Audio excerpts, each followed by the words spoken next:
खाग्राबारि दखरा दुलाराय बर' फरायसा आफादनि बैसागो मेथाइ दामजु आरो मोसानायनि सायाव मावबादा लादों। उदालगुरि जिल्लानि सिङाव थानाय खाग्राबारि दखरा दुलाराय बर' फरायसा आफादनि बानजायनायाव थांनाय 2 एप्रिलनिफ्राय जागायनानै 16 एप्रिलसिम 15 साननि हाबाफारिजों खाम दामनाय, खेराइ मोसानाय, सेरजा हुनाय, सिफुं सुनायनि सायाव फोरोंथाइ मावबादा खुंदों। खाग्राबारि दखरा दुलाराय बर' फरायसा आफादा गंफ्रोमबो गामिनि लाइमोन सेंग्रा सिख्लाफोरखौ लानानै बे मावबादा हाबाफारिखौ लानाय जादों। खाम दामनाय, सेरजा हुनाय आरो मोसानायजोंबो गावखौ दानानै लानो हायो होननानै खाग्राबारि दखरा एबसुनि आफादगिरि रमेश बर' बिथाङा खौरांगिरिनि सिगाङाव फोरमायदों। लोगोसे दानि सेंग्रा सिख्लाफोरा मबाइलाव बांसिन गोसो होआबालानो जाय खामानिया गावनि जिउ दानायाव साबसिन जायो बेखौसो गोसो होनाया मोजां होननानै फोरमायबावो। खाग्राबारि दखरा दुलाराय बर' फरायसा आफादनिफ्राय आफादारि गाहाम हामलायनायखौ बयनिसिमबो बावहरनाय जाबाय। दिनै खाग्राबारि दखरा दुलाराय बर' फरायसा आफादा बड'फा मिशन फर सास्टेनेबल चेन्ज बेनिनो मोनसे हाबाफारि बायदियै जे नैबे ओनसोलाव जोङो हारिमु बिथिङाव मोनसे जौगानाय लाबोनो थाखाय आरो हारिमु बिथिङाव जे मोनसे जोंनि जे गोसारनायनि फोगोमनायनि जे फोलोमनायनि हाबाफारि बेखौ मावफुंनो थाखाय जोंनि बे ओनसोलाव थानाय जोंनि फंबाय बिनानावमोननो जे हारिमुनि जे मोनसे बेगर बेखौ फोना होनो थाखाय जोङो खाग्राबारि दखरा दुलाराय बर' फरायसा आफादा दिनैनि अक्ट'निफ्राय लानानै जोङो 16 एप्रिलसिम थामहिनबा 15 सान जोङो हारिमु मावबादा दिनैनिफ्राय जोङो लानाय जादों। आरो बे हारिमु मावबादाखौ जोङो साबायखर बावनांगोन। मानोना बे जोंनि खावलायनाय लेखा नैबे हारिमु बादाखौ बिटिआरनि इएम मानगोनां बिथां दावबायसा बर' सार बिथाङा बेखेवनानै होलांदों। आरो बेयाव जोङो दिनैनि बे हारिमु मावबादायाव जोङो इन्सट्राक्टर हिसाबै जोंनिनो सासे हारिमु बिथिङाव एक्सपार्ट सानखांनांगोन, रोंनांगोन, जाहाथे मोनसे गुवार लेभेलाव नायनांगोन। दिनै बेखौ बाहायनानै जोंबो जाहाथे फैबाय थानाय समाव गावखौनो सासे एक्सपार्ट हिसाबै जों गसंनानै बे बुहुमाव थांना थानो हायो। दिनै नैखो बाथ्राखौ जों बुंनांगोन। दिनै जोंनि गेजेराव दिनै गोबां गथ'फ्रा दिनै माखासे सिटुएसन माखासे थासारिनि थाखाय दिनै गावखौ बेस्थ'ता दोननो हायैनि थाखाय दिनै जों बेफोरजों बाहायजानायखौ जों नुदों। नाथाय जोङो दिनै बेखौनो नोजोर बोदों जाहाथे जोंनि फरायसुला फरायसुलिफ्रा नैबेबायदि हारिमु सिबिनायाव बायदिसिना सोलोंथाइ आयदायाव गेलेमु बिथिङाव जुदि अरायबो एक्टिभलि थायोब्ला आरो जोंनि दिथागिरिफोराबो जोंनि समाज सिबियारिफोराबो जुदि जोंनि गथ'फोरखौ बे फारसे बोना लाबोनानै जुदि बेफोराव जों बेस्थ'ता दोननो हायोब्ला गमामायैनो जोंनि गथ'फ्रा बे मबाइलजों बाहायजानायनिफ्राय जानगाराव थागोन आरो जोंनि जि मेन स्ट्रिम बेयाव थानानै जोंनि गथ'फ्रा गमामायैनो सोलोंनायनि गेजेरजों गावखौ एक्सपार्ट खालामनानै जोङो थावरिना थानो हागोनखौ आं सानो। बाथ्राखौ दिनै सोंदों बा सोंलु हिसाबै आंखौ सोंदों। बे समाव जों बेखौनो बुंनांगोन जे दिनैनि समा मोनसे बादायारि जुग, मोनसे बादायलायनाय जुग। बेवहाय दिनै अनेक टेक्न'लजि जुगा दिनै फैदों। टेक्न'लजि माखासे माबाफोरा आगजुफोरा दिनै फैदों। दिनै बे टेक्न'लजि जुगाव दिनै सोरबाया मन'ग्लाबजादों आरो सोरबाया आरो बेजोंनो दिनै बे थासारिजों दिनै जौगालांदों। दिनैनि समाव जोंनि बर' गथ'फ्रा दिनै खोब माबा जायाखै, मोनसे बैसो मिथिनो गोनां माखासे टेक्न'लजिनि फारसे बेखौ जोंहा मिन्थियाखै। जायनि थाखाय जोंनि गथ'फ्रा दिनै मबाइलजों दिनै जोङो बाहायजादों। जों बाहायनांगौमोन जानाय जोंनि गथ'फ्रा दिनै बाहायजादों।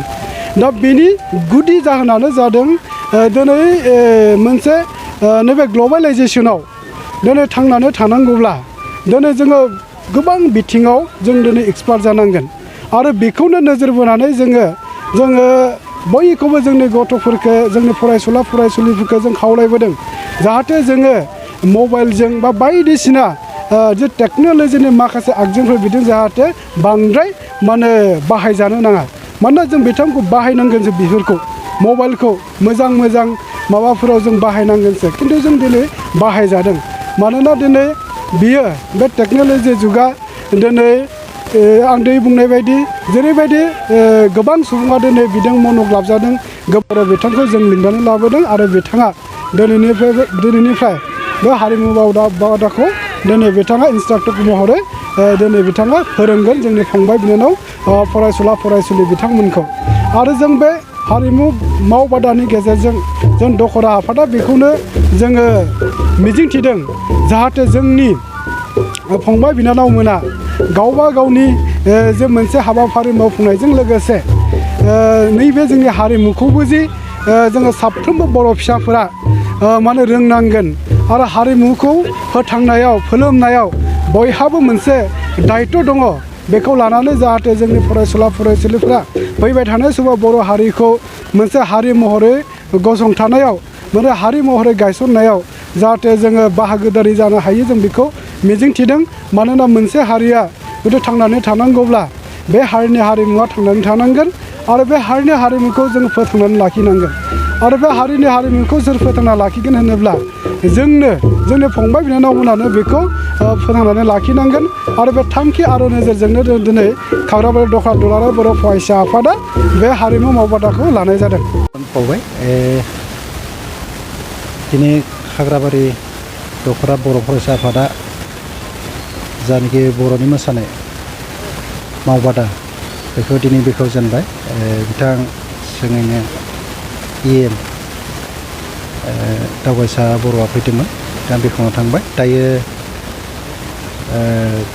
बे मावबादाया 15 साननि थाखाय थागोन आरो बे हिसाबै सोलोंनो थाखाय सात्र सोलोंसा जथेस्थ' ओंखारदों खामावबो ओंखारबाय सिफुङाव ओंखारदों मोनसे दुखुनांथाव जाना फैबाय जे सेरजायाव एसे खम जाना दङ दामाने सानैसो ओंखारदों आसाफारि उनाव आरो बिदिनो फैबाय थागोन आरो सात्रआ एसे बांगोन होनना सानदों मोसाग्राबो जथेस्थ' फैदोंआनो आरो उनावबो फैनायनि आसा दङ हयथ' दिनै बोथोरा एसेबां मोजां नङिखाय सात्रआ एसे खम फैदों गाबोनसिम जथेस्थ' बांगोन होननानै आसा फारिनाय दङ बेनिफ्राय बेहाय गिबियावनो जोङो खामखौ फोरोंनायनि राहा लामा लादों बेनिफ्राय सिफुंबो सोलोंगोन आरो सेरजा बेनि उनाव मोसानायबो लादों दा मोसानायाव बिदिनो मोननै मोनथामसो आयदा बेयाव कमप्लिट सोलोंनो हागोन होननानै आसा फारिदों बे 15 साननि गेजेराव थ'